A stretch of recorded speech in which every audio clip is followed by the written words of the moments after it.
Resuming debate. Reprise de débat. The honour member for South Okanagan West Kootenay. Thank you, Madam Speaker. I'd like to start up by saying that I'm sharing my time with the member from Elmwood-Transcona. Now today we're debating the Conservative Party's motion about the carbon tax, and the motion claims that the carbon tax will make it difficult for most Canadians to fuel their cars, heat their homes and buy groceries.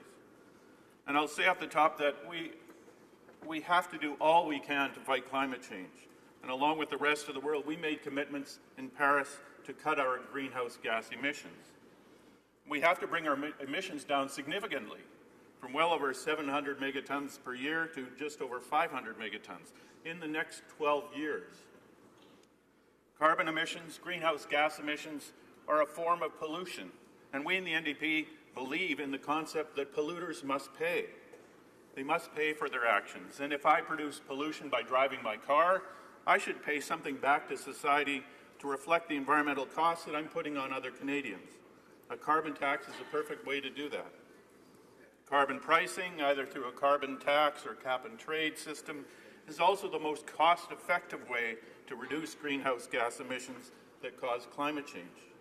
And a properly designed carbon tax can get us well on the way to meeting those targets, and it would do so at the least cost to all Canadians. And if, as this Conservative motion states, people will have trouble heating their homes or fueling their cars, putting groceries on the table after the price of gas has gone up by 10 cents a litre over the next 5 years, then perhaps they should be looking at why it's expensive to buy or rent or home or Canada, or why people are living in poverty. If people are that close to poverty that they can't afford those things when the price of gas goes up a couple of cents, something's clearly wrong. The Conservatives would be better fight poverty by joining us here in the NDP to stop pension theft, to fix the employment insurance system, and get the government to speed up their action on affordable housing. You know, the April 1st bump up in the BC carbon tax added 2 cents a litre to the price of gas. Now in the last couple of weeks, well after that, gas prices went up by about 20 cents a litre. It had nothing to do with the carbon tax or the Kinder Morgan pipeline dispute for that matter. The fact is, we've had a carbon tax in British Columbia for the last 10 years or so, and it's worked. It has been effective in reducing per capita fuel consumption. And the BC economy has been leading the country all through that time. Lower income British Columbians, the ones the Conservatives are now so concerned about, are actually come out ahead. They receive a rebate, and so they actually gain money through the carbon tax. So buying groceries and heating their homes is actually easier for them because of that tax. And all British Columbians benefit through lower income taxes made possible by the carbon tax revenues. And the same goes for Alberta. Under the Alberta carbon tax, people making less than $33,000 a year will be better off with the carbon tax than without it. In fact, in both BC and Alberta, 40 to 50% of the residents actually benefit financially from the carbon tax. But, Madam Speaker, we shouldn't be quibbling over the cost of the carbon tax. The real question before us, the elephant in the room, is the immense cost of inaction. The huge cost of climate change itself, global climate change. And these are costs that have been hitting individual Canadians, businesses, and all levels of government. I was home last weekend and toured some of the flooded areas of my riding. We're seeing torrents of water where formerly there were only tiny streams that you could step over. Flooded rural neighborhoods that have never seen water on the surface before.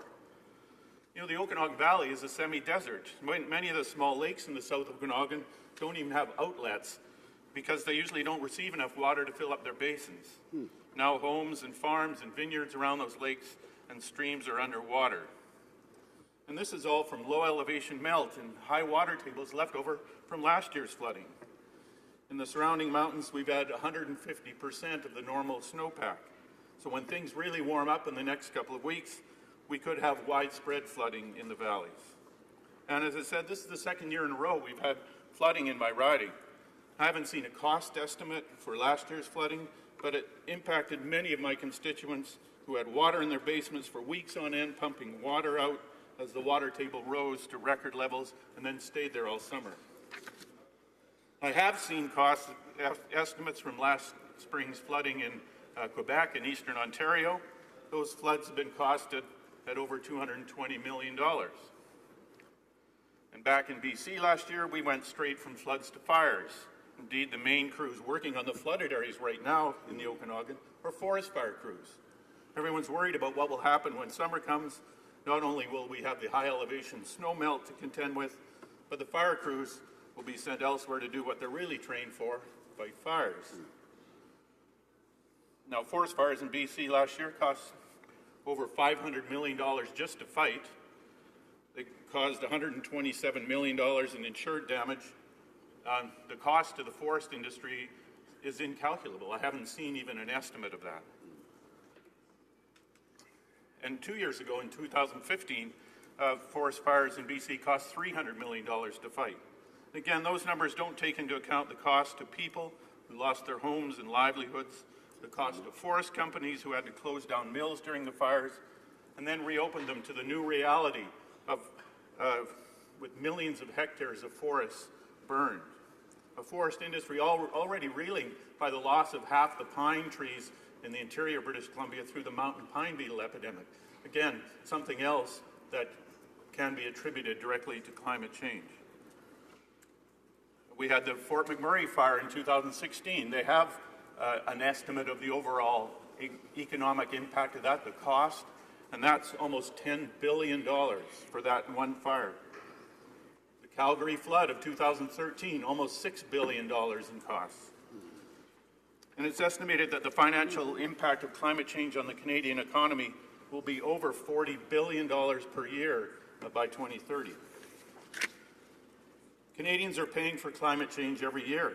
Many are losing their jobs, their homes. Some have even lost their lives during these catastrophes.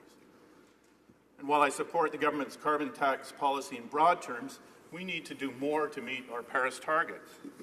Already it's widely recognized that we cannot possibly meet our 2030 targets. Canadians want to do the right thing for the environment, but we have to give them more choices. I've heard this brought up by Conservatives. We don't have a choice. Well, if the government would do things to give us more choices, we would have a better policy. Mm-hmm. If we gradually make gas more expensive so the Canadians are getting a market signal that they should buy less gas, we should provide them, we should make it easier for them to buy electric vehicles.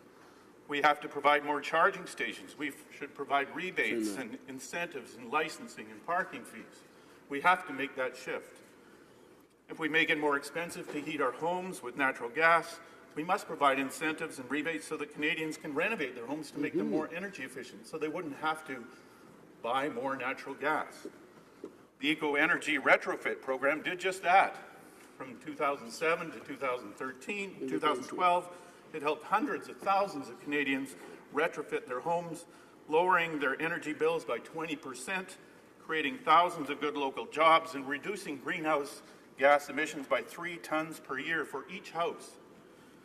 While the program cost the federal government $900 million over 5 years, it leveraged more than $4 billion in retrofit investments by Canadian families. And when homeowners invest in new windows, insulation, and other energy-saving projects, that money circulates through communities across the country. So, Madam Speaker, I'll wrap this up by simply saying that carbon pricing is the cheapest, most effective way to fight climate change. The Conservatives should be praising its virtues and promoting it across the country. In fighting the carbon tax, Conservatives are basically saying they don't believe in climate change. Mm-hmm. They're saying they're willing to play on people's fears to make political points while they damage our efforts to fight climate change. Mm. Madam Speaker, climate change is the most serious issue of our time.